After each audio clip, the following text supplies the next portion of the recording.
So we should see a call now. Oi, oi, oi. Tonka, what are you doing?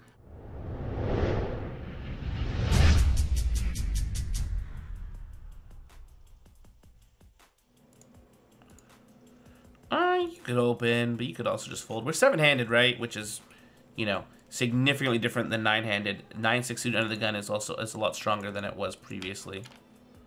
If we're playing 9-handed. So these will be funny to see like this as well. It's the same thing as before, you know? Getting 4.5 to 1, easy call with Jack 4 offsuit. Just gonna be folding it in the big blind because I did not realize the strength of calling out of the big blind. Calling out of the big blind with a lot of hands is really good. You get a good price. Okay, so 500. Take it down. 500 again. We fold. That's fine. That's good. Ace-9 offsuit's a bad hand. Should see a fold here. We'll see a call from Drakon. Let's see what happens here. Yeah, this is a really bad flop for Drakon's range. I mean, he probably has like lots of like 10-9 suited, you know, Ace-9 suited, stuff like that. And 7-4-4 rainbow is just going to be pretty bad. I don't know if I was a big defender of 3-bets back in the day. I think I was. I think I really was, actually. Again, same thing as before, but I'm probably going to fold, yeah. Same thing as before. Getting a great price. Only one big blind. Queen 6. Toss in the middle.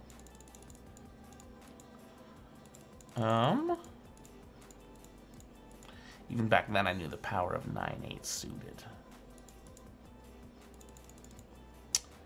Yeah, I like the fold. We could also call, depending on the player. You could 3-bet depending on the player. I think that calling is probably better than 3-betting. I don't know, folding is probably even better. But we see a pretty good flop for our hand as well. We have a gut shot and a backdoor flush draw. Yeah, min raise was my jam, dude. Min raise was my fucking jam. All I did was min raise. I like a bet here. I don't mind it being this small as well. It's only 33, it's like 32% pot. But I don't mind it because the board is so incredibly dry that it doesn't really matter too much. Wow, we get 2 calls though. And now we see a lead. I mean, I don't hate our situation still. I mean, what do we lose to? Like a 3 from this guy? Like he could have 3s, 3-4, 3-5, 3-6 suited, like ace-3. He's calling from the big blind, right? 400 chips, he's getting like 18 million to 1 pre-flop. So he should have an unbelievably wide range. I'm almost more scared that Chillinoko will have like 2 9s or 2 10s here and be ahead of us that way. So we should just call here. I think Hari Kabari has a worse 8 at this point.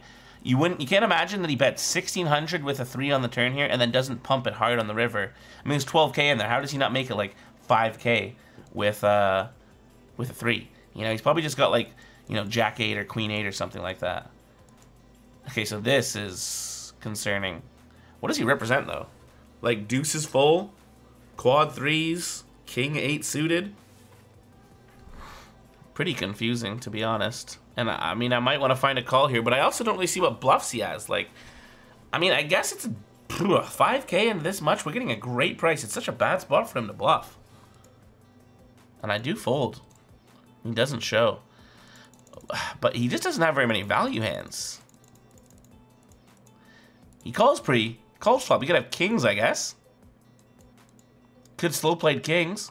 The way he plays though, Chillinoko's a regular. Like he 3-bets a lot. With like whenever he has a good hand, he 3-bets. Really goddamn confused as to what he could have. I guess deuce is full, 8's full, quad 3s, king's full, king 8 suited. I think he folds that pre. I wish I knew. We'll never know. It's not like I can ask him as well, because he's not gonna fucking remember. This is 5 years ago, boys. And girls. And YouTubers. And people. 5 years. I don't mind seeing a call or a 3-bet here. I mean, I like a 3-bet. This guy's 2.5x. He probably likes to play. He seems like he likes to play pot so far. He's been raising a bunch. I also don't mind a fold. I think a fold is very reasonable. Okay, we should see a flop here. And we do. And we see a set. I like that. This is a great flop. We're just going to call. Could be a good turn. Could be a bad turn. If he has a hand like King Queen or King Jack or, you know, pocket queens or pocket jacks, it's a terrible turn. If he has Ace King, Ace Queen, Ace Jack, and he was bluffing on the flop or betting with top, this is a wonderful turn. But he's leading, so I mean, I'm not worried. I'm not worried. Oof, now I'm kind of worried. We only really beat ace queen, ace jack, and bluffs. You know, the rest of his hands are ace king and pocket kings. I guess there's more hands, combos of hands that he's bluffing or worse value than there are combos of hands that have us crushed. So I actually do like it. And he was apparently just bluffing with nines. That's really weird. And I don't expect to see that very often, but we're up to 35K. It's a good hand. Ace nine, aggressive open, but seven-handed, I don't hate it.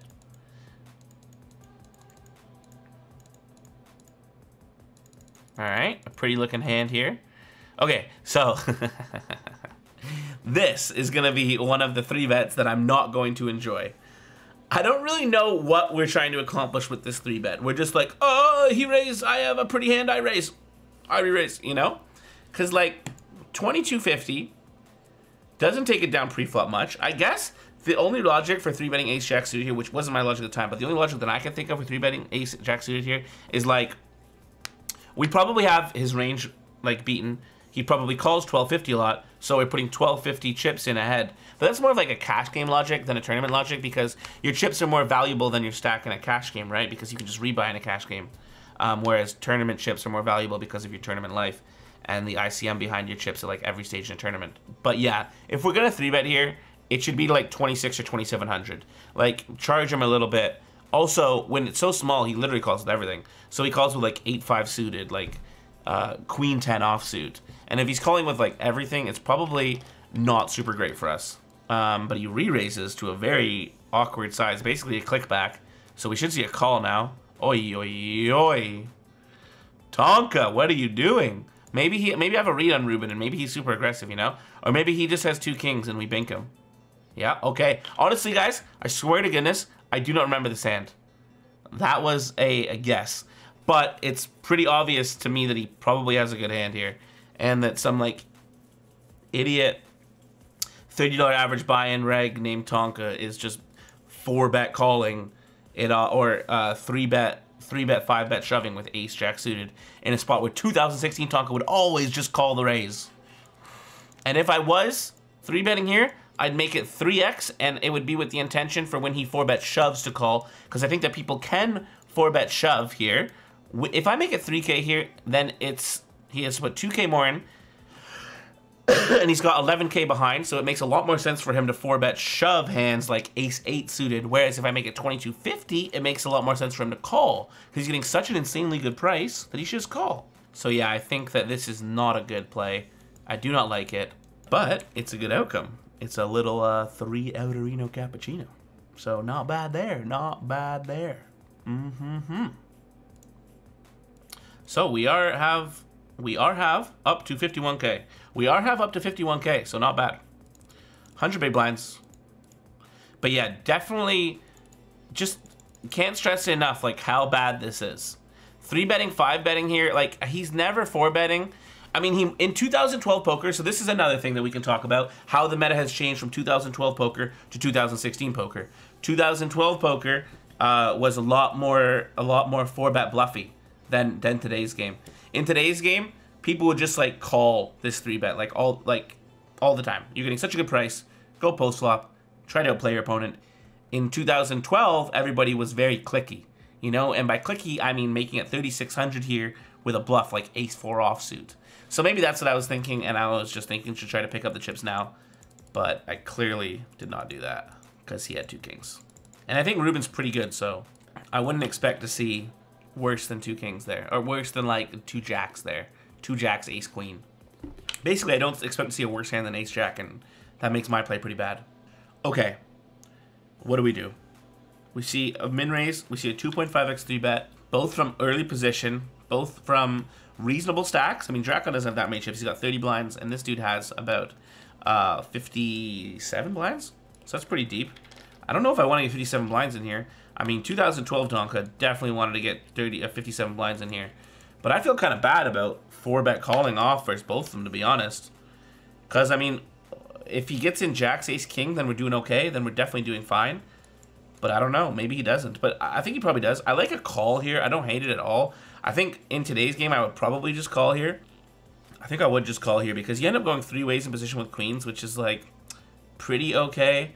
Also, Drakon can rip it in here with like 2 10s, 2 jacks, ace king, ace queen, and we're pretty happy to put it in versus him. And if Drakon rips it in, SLP goes all in, then we can just be pretty confident that someone probably has kings or aces. Like, it's unlikely that they have like jacks and ace king. Well, definitely possible, but I think versus the 2 ranges, you're definitely not going to be doing super well.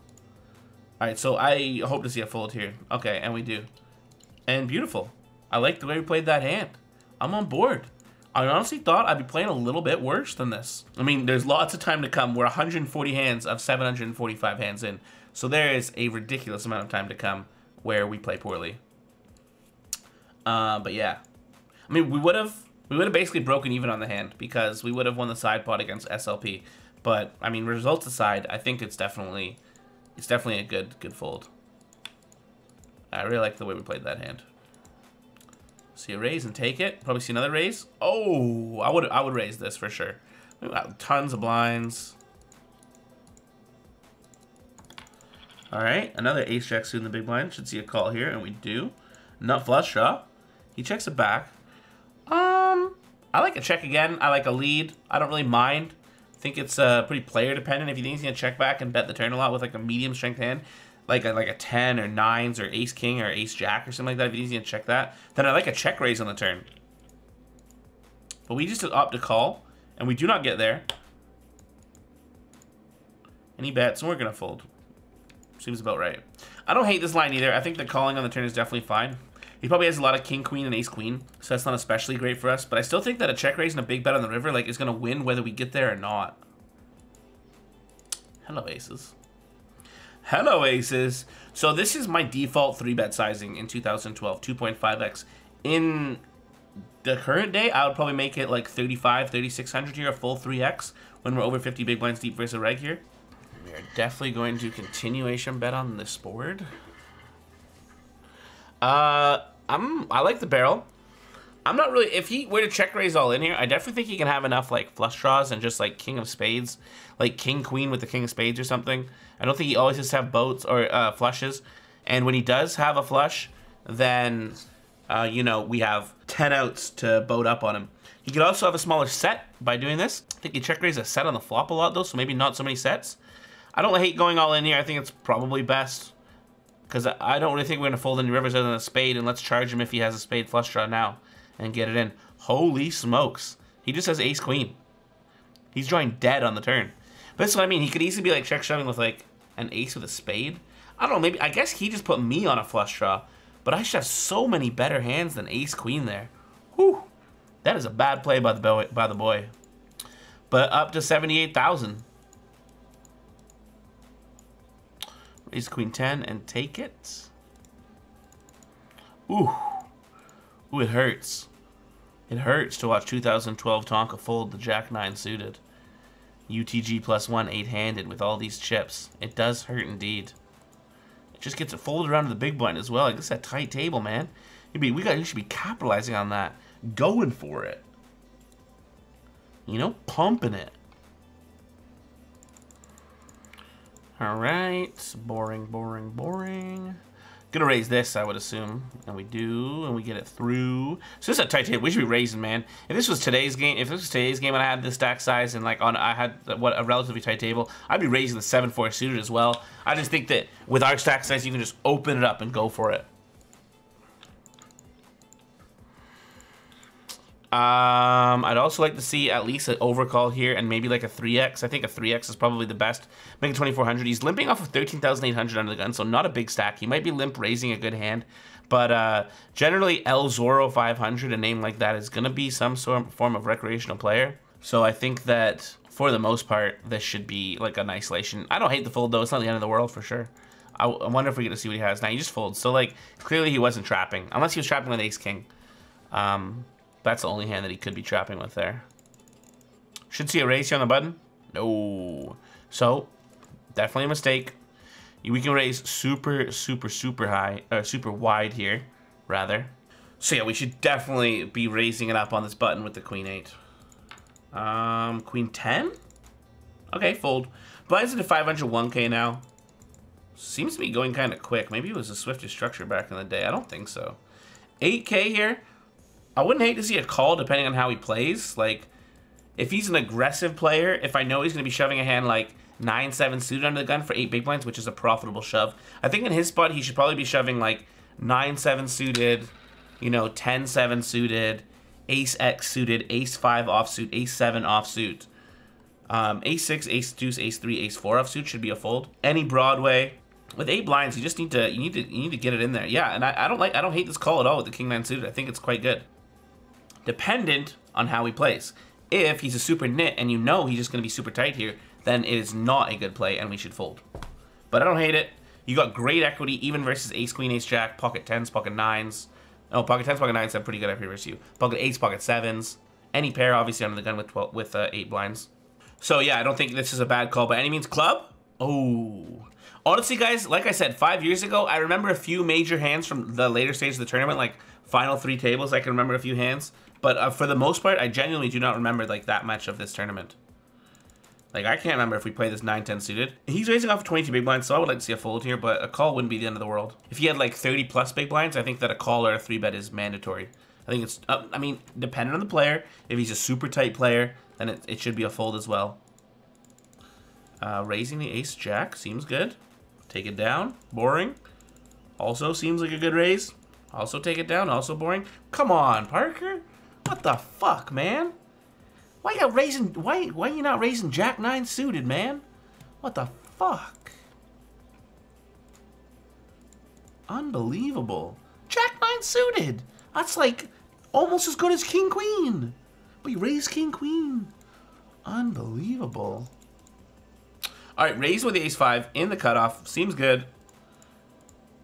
We see a re-raise. We should see a fold now. Okay. Nothing crazy there, not going in for any wild 4-bet bluffs. Don't think it's a great spot to do it. We have the ace blocker, but that's about it. I generally err on the side of not 4-bet bluffing very often. I like the fold with the a7. Not getting too crazy, not getting too wild. Alright, I expect to see a min raise. We have touched multiple times already that min raising here and in general is not what you want to be doing. Don't you dare. Don't you dare. Oh my god. It hurts. It's painful to see a young man named Parker Tonka Talbot fold 7-6 suited with 55 blinds from early position. It does not feel good. You better not fucking fold the 10s, you big idiot. Oh my goodness. We're just getting every raise through, man. This is like so much more of a reason to raise with like 7-6 suited and stuff. Every single raise is getting through. I'd like to see a fold here. He's raising off of 12 big blinds, or 10 big blinds. It's quite clearly a tighter player, making that King 9 suited call probably not very good. Alright. Finally, you raise the Jack 8 suited. Well done, sir. I was going to say, we should see us put chips in the pot here. I do not like the call. We should go all in. I don't think it makes much of a difference, but like, I don't know why I called. It doesn't make any sense. Like, am I planning on call folding to Hamilun? That's the only person we could call fold to. And if we call here and Hamilun shoves, we have to fold. And then we're talking about like ace, king. I mean, maybe call folding does make sense, right? Because Hamilun literally only gets in 10s plus ace, king. And if he has 10s plus ace, king, we don't do very well with 2 10s versus that. But we've already got 25k in off of 45k. If he has ace, king, we lose a lot. Honestly, I'm not really sure. I'm not really sure. But as it plays out, we win the side pot 35k, so we're gonna win chips in the hand for sure. Only about 8,000 chips on the hand, but chips nonetheless. I don't know if we should be going all in. I think so. I think we need to be going all in there. Only one person that can call us. This is whatever to call here. Chillinokel seems to make very big sizes. 3-bet, call are both okay. We don't expect Rocket Ron to be playing too many hands from the big blind. He seems to be pretty tight, so that makes me want to call or 3-bet even more because his money is mostly dead, and it also means that a good thinking player like Hamilun is probably raising a little bit wider into his big blind. But I would assume I probably just folded, and we do. All right, we've been moved seats, and we see a raise and a re-raise in the first hand. The Decano here, another good high stakes player. Mossop, he's okay. Loose open into Kano's big blind, always a min raise. So this is a spot, right, where we don't want to min raise. Into a really good, like, aggressive, high stakes regular, we want to be at least 2.5xing here. Not at least, but like, at least 2.2 or 2.3xing here. We want to charge him a little bit more, but we don't get punished. I mean, it seems like everybody back then just called, you know, it just didn't call in the big blind. It wasn't just me. But yeah, he didn't call either. So we're going to call here. Okay, we're going to check fold. Okay, maybe not. Now we're going to fold. Let's see what happens here. Queen 10. What did Kano have? King Jack. Okay, that makes sense. I mean, I guess you don't want to see a bluff from him on the river. What does he get to fold? He doesn't really get a 10 to fold very often, right? He's got to bet big, and then he only represents a 9, and he doesn't really represent a 9 because if you think back to the flop, he just checked it through on the flop, and 9-8-3 rainbow seems like a pretty good spot for him to bet the flop with a 9, with ace 9, king 9, any 9, but he checks, so he probably doesn't have a 9. So yeah, he doesn't represent much by bluffing. It's a good fold, or a good check rather. We could arguably open the 6-7 offsuit here. If you have 4 tight players behind you, Clunge is another regular. I don't think it's a good open, but if you have 4 very tight players, especially in a tournament like this one, you could. Looks like these guys play a pot, so we can follow along. Ooh, Barry Bab looks like he floats the flop and bet folds the turn. Silly Barry. Expect to see a raise here, of course. Wow, so Kano just doesn't really call his big blind. Well, I mean, he's 0 for 2, so our sample size is non-existent. But yeah, this is a typical 2.48x, 447, something like that, 3-bet sizing. Back in the day, 4 or 5 years ago, the 3-bet sizings were a lot smaller. Back in my day, sonny. It's sellout time, boys. Check it out.